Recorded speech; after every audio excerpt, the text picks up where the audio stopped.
안녕하세요. 주식하는 유튜버 최국장의 반도체 분석왕입니다. 주식시장에서는 산업의 문법만 있는 게 아니라 주가의 문법이 있습니다. 그리고 종종 그 문법이 바뀌는 순간이 오는데 그 순간을 알아챈 사람과 모른 채 지나친 사람의 계좌는 정말 몇 년 뒤에는 완전히 다른 결과를 보여줍니다. 얼마 전까지만 해도 여의도에서 반도체 기업의 가치를 평가하는 방식은 사실상 하나였습니다. 바로 PBR이죠. 주가 순자산 비율이 그 기준이었습니다. PBR이라는 거는 기업이 가진 자산 대비 주가가 현재 얼마인지를 보는 방식인데요. 이익이 아니라 자산으로 주가를 보는 이유는 이익이 없거나 들쭉날쭉한 그런 기업, 즉 사이클을 타는 기업에 주로 사용을 할 수 있기 때문입니다. 반도체가 그리고 바로 그 대표적인 사이클 기업입니다. 반도체를 배우는 애널들은 그래서 PBR로 반도체 주식을 평가하는 그런 방법론, 즉 여의도 주식시장의 그 문법을 배우는데요. 지금도 그렇게 하고 있습니다. 현재 기준으로도 교보, DB, NH, 그리고 신한투자증권, 한국투자증권, IBK투자증권, 하나투자증권, 다올 이런 굉장히 많은 여러 증권사들이 지금도 이런 반도체 기업을 평가할 때 전부 PBR 방식으로 평가를 하고 있습니다. 반도체 기업이라는 거는 결국 삼성전자랑 SK하이닉스인데 이 둘 기업을 이런 방식으로 평가를 하고 있고요. 여의도 애널리스트 대부분이 이렇습니다. 외사라고 다르냐? 그게 그렇지 않습니다. 외국계 역시 거의 대부분 PBR로 반도체 기업을 평가를 해왔습니다. 그런데 여의도가 지금 쪼개졌죠. 균열이 시작이 되었습니다. 그 균열의 시작은 한국에서부터 먼저 나타났는데 작년 11월 SK증권의 한동희 애널리스트가 가장 먼저 그 균열을 만들었습니다. SK하이닉스에 대해서 한동희 애널이 한 얘기는 PBR이 아니라 PER로 봐야 된다. 즉 주가 수익 비율을 적용해야 된다는 얘기를 하기 시작을 했습니다. PER은 기업이 버는 이익을 기준으로 주가를 평가하는 방식인데요. 안정적으로 이익이 성장하는 기업, 즉 성장주에 쓰는 잣대입니다. 논리는 이런 건데요. 반도체는 더 이상 경기를 타는 산업이 아니다. 지금은 칩만 만드는 게 아니라 이제 패키징까지 들어가는 HBM의 시대이고 이는 주문 제작하는 방식이기 때문에 성장주로 봐야 된다는 논리였습니다. 그게 선언의 핵심이에요. 그 이후로 올해 3월에는 이제 KB증권 리서치 센터장이죠. 김동원 애널리스트가 합류를 했고 5월에는 유진투자증권의 손인준 애널이 합류를 했고 현대차증권의 노문창 애널도 합류를 했습니다. 그리고 외사도 JP모건, 노무라 합류를 했고요. 그리고 UBS가 합류를 했고 촬영일 기준으로 골드만삭스까지 합류를 했습니다. 이렇게 이들은 PER로 주식을 바라보기 시작을 했고 그러다 보니까 SK하이닉스 400만원, 삼성전자 59만원 이런 목표가가 나오는 것입니다. 이렇게 같은 기업을 같은 사실에 대해서 어떤 잣대로 바라보느냐에 따라서 주가의 차이가 굉장히 큰 거거든요. 그런데 이런 변화는 지금 처음 있는 게 아닙니다. 2022년에 전력기기 업종이라는 게 있는데요. HD 현대일렉트릭이나 효성중공업 같은 기업입니다.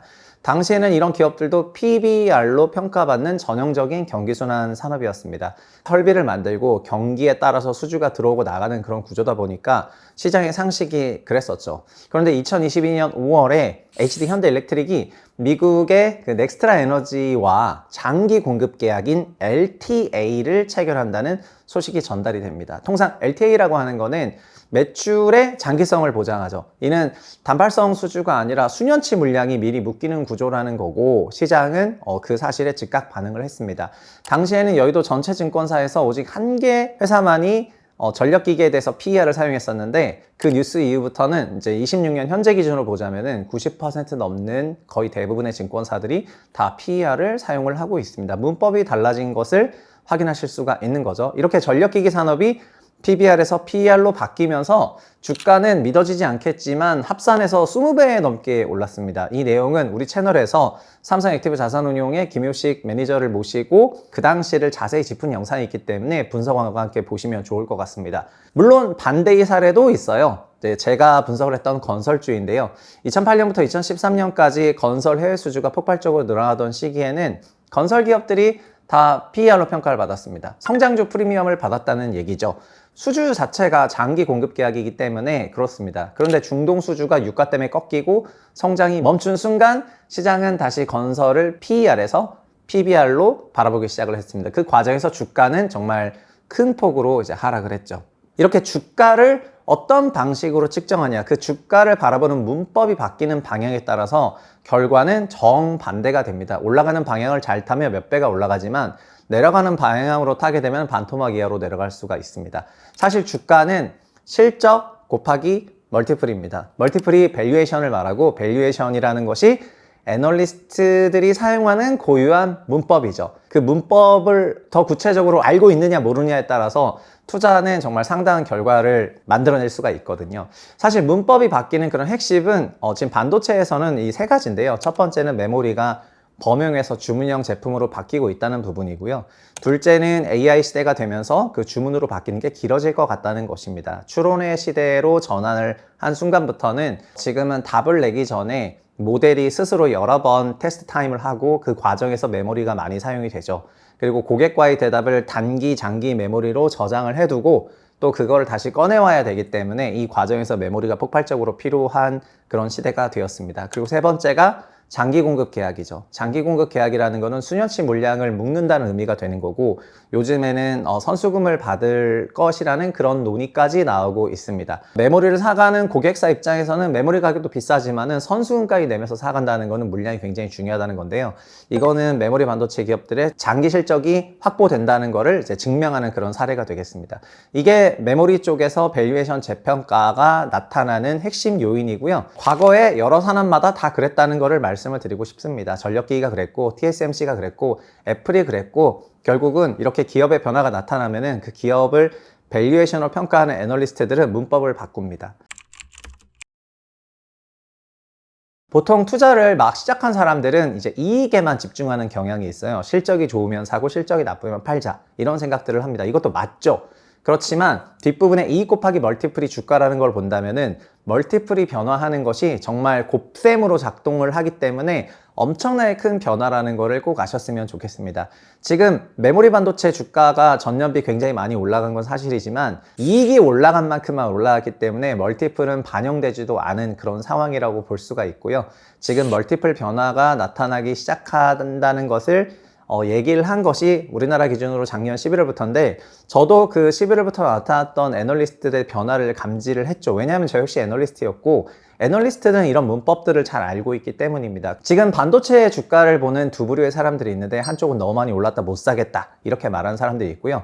또 한쪽은 이제 멀티플 변화는 아직 시작되지 않은 거고, 시작이 된다면 여기서도 또 다른 커다란 상승이 있을 것이다 라고 얘기를 하는 건데, 마치 컵을 보고 그 물이 반이나 있다 반밖에 없다라고 보는 것과 굉장히 비슷하다고 하겠습니다. 그러나 주식을 투자하는 데 있어서 중요한 거는 결국 두 가지 방향의 문법을 알고 있다면 대응이 굉장히 편해진다는 것입니다. 저는 올해 초에 주식 부자 프로젝트라는 거를 통해서 이제 교육 과정을 열었었는데요. 이게 4월과 5월에 있었고 7주간이 마무리가 되었습니다. 물론 이 수업을 처음 들으시는 주식 초보자들은 PBR, PER이 무엇인지도 잘 모르는 상태에서 왔었지만은 이제 7주간 정말 굉장히 스파르타식으로 아주 집중적으로 했기 때문에 지금은 그것들을 다 이해하게 되었다라고 저는 생각을 하고 있습니다. 그래서 후기들을 바라보면은 그 부분에 대해서 아주 자세하고 상세하게 설명했던 부분에 대해서 고맙다는 얘기를 지금 이제 많이 읽을 수가 있었어요. 애널리스트들의 문법을 이해하면은 시장의 실적만 보거나 산업만 보는 것보다 조금 더 한 발 앞서서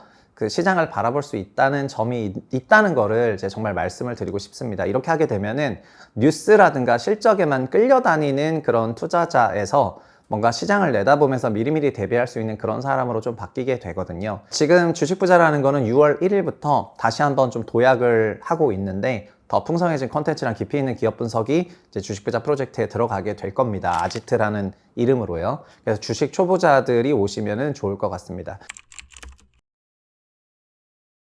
사실 이제 저는 채국장을 통해서는 개인들이 주식 투자를 안 했으면 했었어요. 지금도 그렇게 생각을 합니다. 직접 하면은 이제 주식이라는 거는 상당히 박복하거든요. 그래서 액티브 ETF를 적극적으로 소개를 한 것도 주식을 직접 하면 박복하기 때문에 펀드 매니저에게 소정의 수수료를 주고 위탁하면은, 그러면 우리는 우리 시간을 투자할 수 있기 때문에 굉장히 편하다는 거를 말씀을 드리고 싶었는데요. 액티브 ETF를 통해서 드러난 실력 있는 자사운용사들이 있다는 걸 우리 체육장 구독자분들은 다 아실 거라고 생각하는데 그들에게 위탁하면 된다, 이렇게 말씀을 드리겠습니다. 결국은 이것도 선택으로서의 자유가 있다는 말씀을 드리겠습니다. 우리 채널에서는 이제 앞으로도 그 시장 애널리스트들이 얘기하는 문법의 변화를 주기적으로 계속해서 업데이트하고, 또 반도체뿐만 아니라 다른 산업에서도 이런 것들이 발생했을 때 계속해서 말씀을 드리려고 하는데요.